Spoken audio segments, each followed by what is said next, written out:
Hey traders, welcome to Charts and I'm reaching for my coffee. Charts and coffee. Happy Tuesday, everybody. Time to caffeinate and dominate. All right, so as always, we are taking a look, as we do on these shows, at what we're going to be dealing with this morning. What kind of action we're going to be dealing with this morning as day traders. And then as we go through the session and through this shortened week, what kind of opportunities, where should our focus continue to be? I imagine that this week is going to be a little bit tricky. We have a lot of Fed speakers, and I imagine that this week is going to be a little, we're going to be distracted, long holiday weekend, et cetera, et cetera. But remember, Thursday is options expiration. And I know for those of you, especially in the sector sequence mastery, we have to bid adieu, but to say goodbye to our natty gas UNG calls, and parting will be such sweet sorrow. So this is where a lot of folks ask me, Rog, why do you give your trade so much time? When we bought these calls, there was a lot of time to expiration. So why do you give them so much time, especially if they're within the context of a double green trend? And this is why. I mean, I'm really going to think, I should have bought further out, even though we did buy as much time as we bought. Trends should make you think twice about giving yourself a very limited amount of time before expiration, because the truth of the matter is, if you don't have a lot of time to expiration and the trend's going to continue, you're going to have to exit simply because you put a quarter in the machine and the ride's over. So I'm pleased with where we are. It's going to relegate us to waiting for a pullback, which is frankly going to be a little frustrating. But I think I was chit-chatting with the Lorna bot this morning, and I think we said we're at 7x at this point with this trade. And this is exactly what trend followers, Trendalorians like myself live for. So there's going to be a few exits that we're just going to have to take. Now, the other thing I want to mention, something I missed, and I know some of our members grabbed this. I talked about it in both the rooms. I don't know that it's quite a miss yet, but this support level and this oversold zone in crude. Look at this, Darvis support, oversold slow stochastic. Beautiful. Lorna, okay, wait, I was wrong. It's not a 7x. No, I was actually wrong. It's 8.5x. No, 8x. Anyway, back to something I missed, or we're going to continue to watch really closely. And that is this Darvis support in crude oil. You can also play this via USO with an oversold stochastic. Look at this beautiful stochastic sitting here below 20. We're in chop, right? Now, I just did this morning, kind of by accident, but I like the way it looks. And I might just kind of show you all how to do this a little bit later on. There's your 20 level. That's the low. Here's your 80 level. That's the high. This is just a stochastic, gang. Stochastic built into Thinkorswim. What I do have in the background, though, is the JT multi. And this is where a lot of traders get into trouble when they're using an oscillator like a slow stochastic. This environment and this environment, and even now, in that yellow neutral environment, that's where you use a slow stochastic, not in trends, gang. Now, in the context of a trend, you can look, and this is just classic stochastic interpretation. See this level right here, that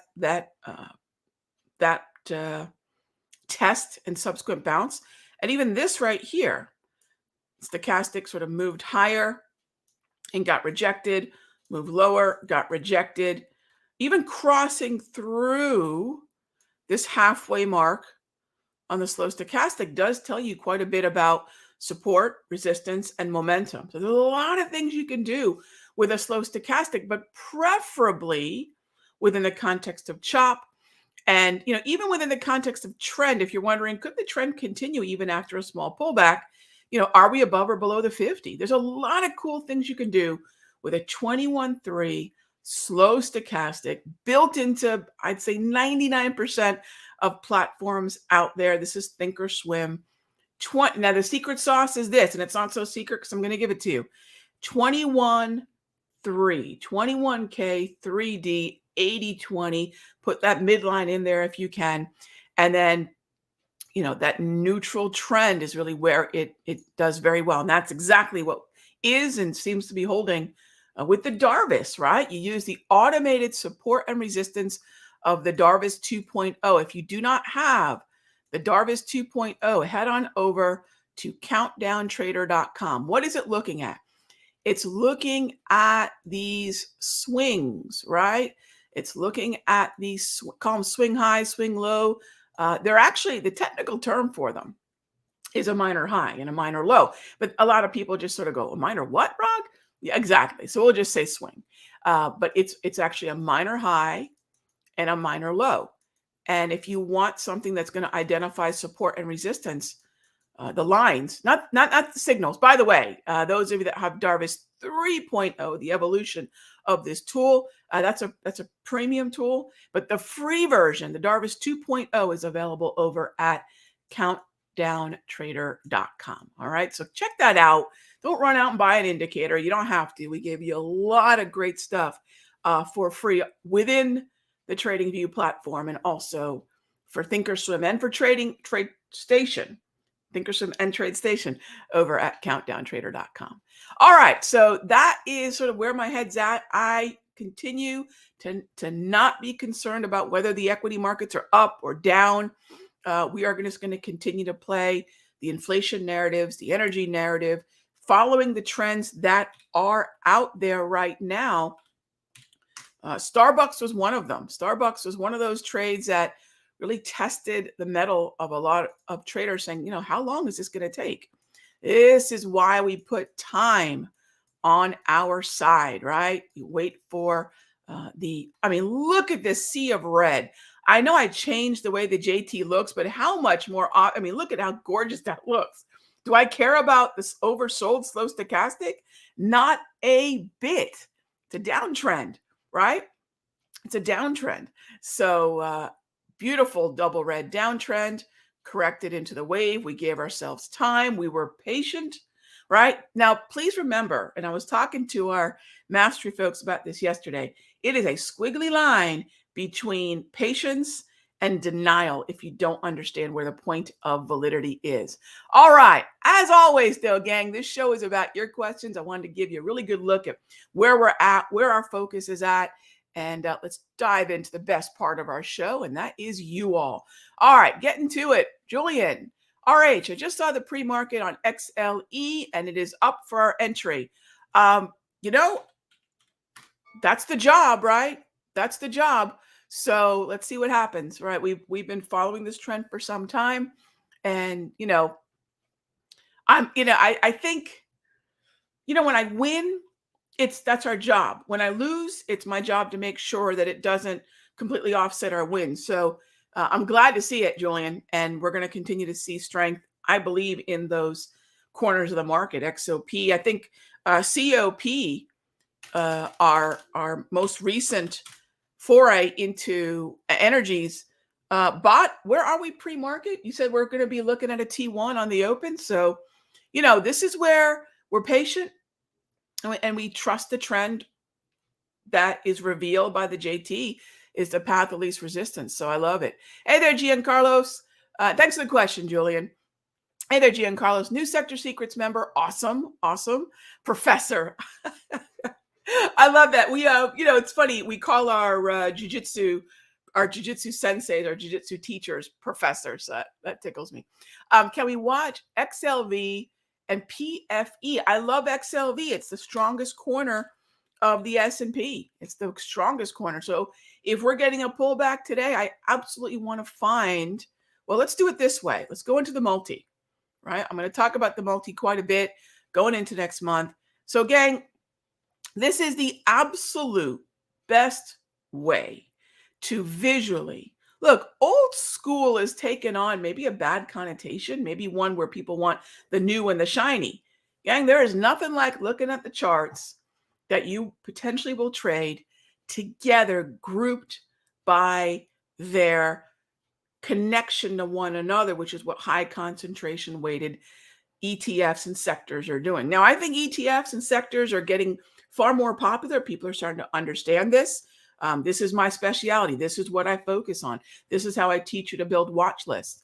So, if we're going to focus on XLV, let's jump on down there. And we're looking at the uptrend there. We want to find the double green markets, really easy. I'm using the JT right here, trade flags. I want to see bullish momentum, bullish trend syncing up with the XLV, bullish momentum, bullish trend. This is the absolute best way to find outperformers, gang. Nothing will outperform a good old fashioned, old school, high concentration weighted layout multi-chart. It's just that simple. So can we look at Pfizer? Pfizer is likely going to move with the tide, right? You see Pfizer is a yellow trend, as is TMO, but both are above their respective 200 propulsion levels. So I would say that Pfizer, TMO, and let's throw DHR, Danaher in there, but not Abbott. Abbott's below the 200.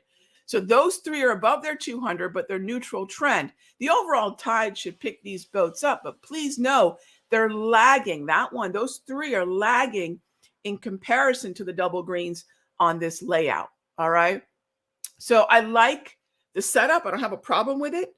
It's in a good, notice the margin of error and the benefit you're going to get from grabbing even a slightly laggy stock within that rising tide. So nicely done, Giancarlos. I would say that any of these stocks are good as long as you're focusing on those names above the 200 propulsion and in a strong sector. Even a slightly laggy trend should be fine. All right. So nicely done. Nicely done. Can you show me where I can find the sector weighting for the NASDAQ Dow? I use ETFDB, Julian. That's my preferred site, etfdb.com. And you can find the holdings, but you can find holdings at Yahoo Finance. You can find holdings in a number of websites, but I prefer the ETFDB website. All right. Prabish asks, with interest rates going to be higher and markets are still looking to go higher, is everything priced in? Or are we going to get a reality check soon? So, well, I agree with you. Interest rates are absolutely going to go higher. It's pretty well discounted at this point that the May meeting is going to be a half point hike. I don't see the markets going higher. I don't see the markets going lower. I see them in chop, Prabish. There's nothing here that tells me that when I step back, now here's the important part. Make sure you're stepping back. When in any kind of doubt, just zoom out. Don't zoom in, zoom out. Don't live candle by candle. Look at maybe 2022, then maybe look back from April to April. I don't see a trend here, my friend. I see chop. So some days the bulls think, yay, we're right. Days like yesterday, the bears think, yay, we're right. Joke's on everybody. This market is going absolutely nowhere. Nowhere meaning what? We aren't seeing higher highs. We aren't seeing lower lows. We've got a well-worn path since this year that we're just going back and forth and back and forth. That is chop, my friend. The fact that we're just above the 200 gives us a mildly bullish view, but this is chop. I don't look at the markets. Today's going higher. Excuse me. Yesterday was going lower. We're not going anywhere. So I don't know about reality checks, because the moment I start to look, when I see analysis that says this is where we're going, you'll notice I talk about targets, I talk about triggers, but I'm not so arrogant. And this is a really dangerous thing we all can slip into if we watch television too much or listen to analysts that love to give us their predictions as to what's going to happen tomorrow. I don't have a crystal ball, right? I think most of us don't either. Isn't that true? I don't know what the markets are going to do, right? Trading is not about predicting. That's arrogance. That's analysis that's meant to impress, right? That's not what trading is. Trading is every morning waking up and knowing I don't know what the markets are going to do. I don't know what price we're going to reach, but I do know what I want to do if certain prices are reached. So, Prabish, thank you for the question. I think that we get inundated by so many dullards out there telling us what the markets are going to do tomorrow, when in reality, they should just check themselves and say, we really don't know, but this is what we want to do if it gets there. See, y'all get to taste of salty Raghee this morning. It really does upset me when I see that kind of analysis, as if anybody knows where the markets are going. We know paths of least resistance. We can recognize trends, right? We can say that there's a likelihood for something. We play probabilities, right? I have no idea where the markets are going to go. So anytime I start relying on a trade that somehow I deluded myself into thinking, oh, the markets are going here, they're turning around tomorrow, I'm in big trouble and I'm going to lose money. And not only am I going to lose money, I'm calling out trades for about 1,000 traders. They're going to lose money too. So I take my responsibility for trades really seriously. It's not about, we have a rule, no post, no boast, right? Unless that we have a time-stamped setup sent out there that gives you a heads up about what I'm going to do, not what I did, what I'm going to do when certain prices are reached, there's nothing to talk about. So I think that's a really, really interesting thought in terms of what we think is going to happen versus having a plan and then just acknowledging that we really don't know what's going to happen next. And that's the truth about trading, my friend. Thank you so much for that question. I think the markets are always unprepared for a reality check, though, my friend, right? I mean, I think you know that. I think the markets are always unprepared for a reality check. And that's the nature of discounting. That's the nature of humans, right? All right. So next up is EWZ. I would like to get into this one again. Alan, we just trailing stopped out after a monster trade from the dip into the wave. And now we would like to realign not only EWZ, but we want to add a few more. We invited a few more folks to the party, right? EWA, EWZ, EWC. These are all EWW. Somebody here in Charts and Coffee asked me about Mexico, EWW. Fantastic. We want to focus on that as well. What are the countries that benefit from higher commodities prices? What are those countries that economies are tied to the export of commodities? If you're not sure what they are, look up commodity dollars, COMDOLs, and you're going to notice Canada, New Zealand, Australia, Brazil exports a lot of softs, cocoa, sugar, things of that nature. So they're going to benefit. And that's where, when we see chop in the U.S. and the equity markets, the U.S. is not a commodity currency country. We're the reserve currency, which is actually a great thing for any country who has that status. But there are a number of equity markets globally that are moving higher. They just don't happen to be here in the U.S. So we can find those and we can trade those. And I love that you're asking about EWZ. 21 propulsions in play, the waves in play, double green. Love the buy the dip opportunity. All right, Dean says, oh, I love it. Look at y'all looking at these EWs. Oh, love it, Dean. You got into Canada yesterday, even though it was a caution day. That's okay. That's okay. It wasn't necessarily a caution day for Canada, caution day for the US dollar. But remember, EWC is a play on the Canadian economy, which, by the way, EWC is weighted mostly in financials and railroads, if I recall. So you've got a really nice Darvis here. It's inside the wave. You've got a double green and you've got the width. So if you take a little bit more heat today, if you happen to, and we sink down and retest that Darvis level around 39.35, you're right as rain. I think you're still within your buy zone. All right. As far as closing out UNG, PJ, I'll tell you what, we're getting, here's Natty Gas. We're getting another nice move higher. We're going to start trailing the stop on Natty pretty darn tight. And we have, I believe, a T3 out there to get flat, but we're going to have to get out of UNG, by Thursday. So at this point, I'm just trying to milk this for all it's worth. I mean, we're full on in greedy mode because we're nowhere near, obviously, our entry. So we just want to take advantage of it as much as we can, probably start to trail a stop probably along the daily price movement range, the daily volatility. I'll probably give it no more space than that as we move forward into Thursday. So thank you for the question, because look, we can enter a trade however we do, but it's really not a win or a loss for that matter until we exit. So those exits do matter. We always talk about entries and exits. I think we should think about exits and entries, right? Prioritize risk, prioritize the plan. And it's amazing how much clearer the entries become when we've got a clear picture of our exits. All right, great stuff. Thank you very much for all the questions.